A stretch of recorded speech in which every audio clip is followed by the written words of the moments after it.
राजनीति के बिसात में पुराने दिग्गज नेताओं की भीड़ में कुछ ऐसे चेहरे भी उभर रहे हैं जो आज आम आदमी के बीच में अपने आप को आम से भी ज्यादा आम बनाते दिखाई दे रहे हैं। और उन्हीं में मुंबई में नॉर्थ वेस्ट कंस्टिट्यूएंसी से खड़ी हैं राखी सावंत, जिन्हें पूरा देश अगर देखें तो शायद आइटम गर्ल के तौर पर जानता रहा, लेकिन अब लोग उन्हें राजनीति की आइटम कहने लगे हैं। क्या वाकई में यही सच है? आज खुद राजनीतिक अखाड़े में मौजूद हैं राखी सावंत न्यूज नेशन पर। राखी जी, स्वागत है आपका। आपके ऊपर लोग कहते हैं कि आप बॉलीवुड की आइटम गर्ल तो थी, अब राजनीति की भी आइटम हो गई हैं। अब ये आइटम शब्द आपके ऊपर बड़ा फिट हो गया है। बहुत बुरा लगता है लोग जब एक महिला की इज्जत नहीं करते हैं और एक महिला को आइटम कहते हैं।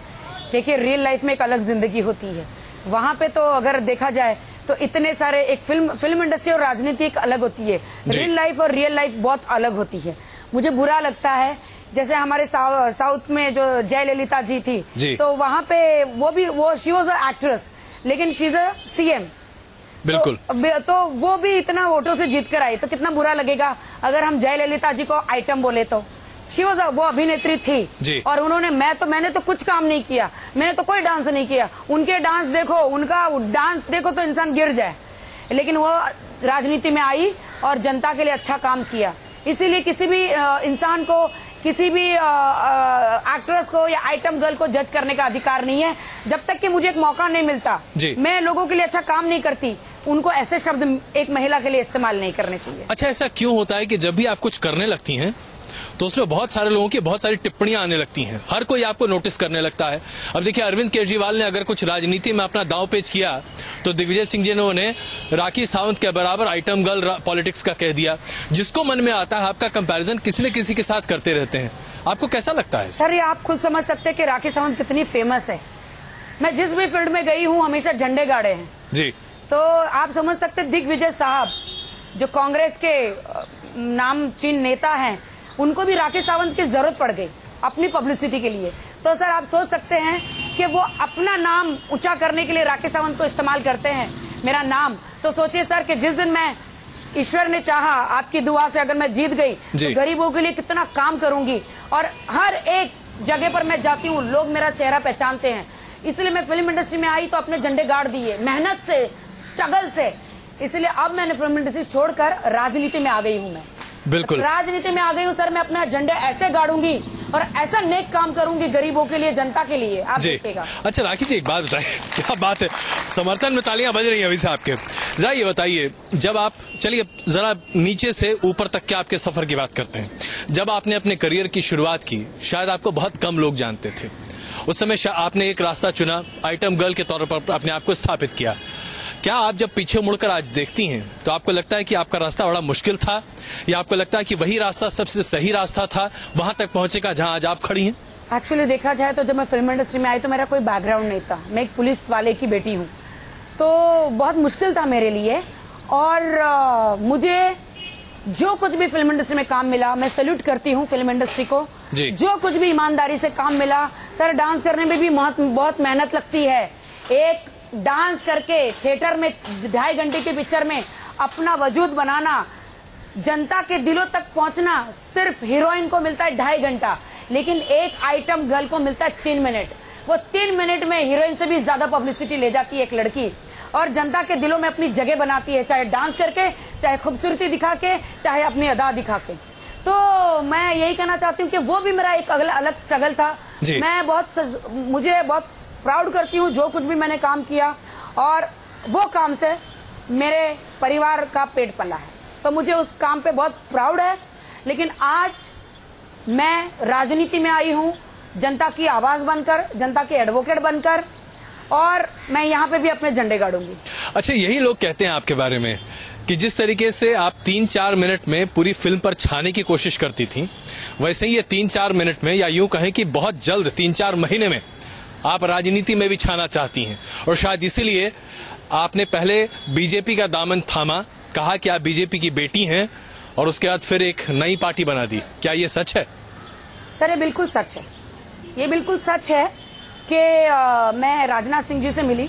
मैं दिल्ली अपने किसी काम के लिए गई थी, तो जब बुलावा आता है तो मैं बुलावे पे चली गई। तो बुलावा किसने दिया था? आप वहाँ गई थी या उन्होंने आपको बुलाया था? राजनाथ सिंह जी ने। उन्होंने फोन करके आपको बुलाया? फोन नहीं, उनके हाँ। उनके लोग होते हैं, वो तो खुद कभी बताते नहीं, उनके पीए होते हैं, उनके लोग होते हैं। जब मैं दिल्ली में थी तो मुझे कहा कि आइए, तो मुझे नहीं पता था उसके पीछे किसी का क्या षड्यंत्र या किसकी क्या पब्लिसिटी होती है, मुझे नहीं पता जी। अब मेरे दिल को लगा राजनाथ सिंह जी तो इतने बड़े बीजेपी के नेता है, बुलाया गया, चाय पी, खाना खाया, घर में बुलाया गया। लेकिन मैंने कभी बीजेपी ज्वाइन नहीं करी। क्यों नहीं ज्वाइन करी? मुझे कभी नहीं करना था, मुझे राजनीति में नहीं आना था। लेकिन जब से मैं बीजेपी ऑफिस गई सबको लगा कि मैं राजनीति में आना चाहती हूँ, ज्वाइन करना चाहती हूँ। टिकट भी मिल गया मुझे, कलकत्ता का बीजेपी ने टिकट भी ऑफर कर दिया। इस हिंदुस्तान में कौन सा बेवकूफ बंदा होगा जो बीजेपी की टिकट को ठुकराएगा? बिल्कुल, मैं राखी सावंत ठुकराई नहीं, मेरी कोई औकात नहीं, मेरी कोई हिम्मत नहीं। बीजेपी जो बहुत बड़ा नाम है, जो बड़े बड़े लोग हैं, उनमें मेरी कोई औकात नहीं कि मैं ठुकराऊं। लेकिन मैंने मना इसलिए किया, मुझे टिकट भी दिया गया जी। कलकत्ता के हुगली श्रीरामपुर से राहुल सिन्हा जी ने दिया। मैंने कहा कि वहां का एरिया में जानती नहीं हूँ, लोगों की प्रॉब्लम जानती नहीं हूँ, एरिया में जो प्रॉब्लम है वो जानती नहीं हूँ, लैंग्वेज जानती नहीं हूँ। कुर्सी के लिए मुझे 272 का आंकड़ा बनाने के लिए मुझे सत्ता में नहीं आना है। अगर राखी सावंत आती है राजनीति में तो सिर्फ गरीबों के काम करने के लिए। तो कहीं ऐसा तो नहीं है कि आपको लगा कि दरअसल आप कलकत्ता में अपनी जगह बना नहीं पाती? ममता बनर्जी का बड़ा दबदबा है वहां पर। देखिए, ममता बनर्जी अगर टाइग्रेस है तो मैं भी शेर नहीं हूँ, ऐसी कोई बात नहीं है जी। अगर ममता जी की तो मैं डेफिनेटली बहुत इज्जत करती हूँ और बिल्कुल मेरी तरह एकदम लड़ती हैं वो जी। और ममता जी, अगर मुझे बीजेपी ने टिकट वहां पे दिया, अगर ममता जी देती मुझे तो पक्का लड़ती, पक्का लड़ती, क्योंकि वहां से जीत की उम्मीद थी। तो आपने यहाँ से टिकट मांगा, बीजेपी को बोला कि जरा मुझे आप बॉम्बे से टिकट दे दीजिए? मैंने कहा, तो क्या कहा? जावड़े साहब जो हैं हमारे जी, उनको कहा जी, मैंने नितिन गडकरी जी को कहा जी, मैंने राजनाथ सिंह जी को कहा, मैंने बहुत सारे लोग हैं। लेकिन लोगों ने आपकी बात सुनी नहीं, वो खुद ही अपने प्रचार में बिजी है। उनको ऐसा है कि अरे तुम राखी सावंत हटो बाजू में, मेरी कुर्सी के लिए मैं लड़ता हूँ, किसी के पास वक्त ही नहीं है मेरे लिए। तो मैंने अच्छा, मान लीजिए अगर कोई ऐसा जरिया होता कि आप मोदी जी तक पहुंच पाती हैं, आपको भरोसा है कि मोदी जी आपको यहाँ बम्बई से टिकट दे देते? मोदी जी तो खुद ही इतने बिजी है अपने 272 का आंकड़ा बनाने के लिए। यूपी में 80 सीटों में वो खुद ही इतने बिजी है, इतने टेंशन में है कि प्रचार करने में।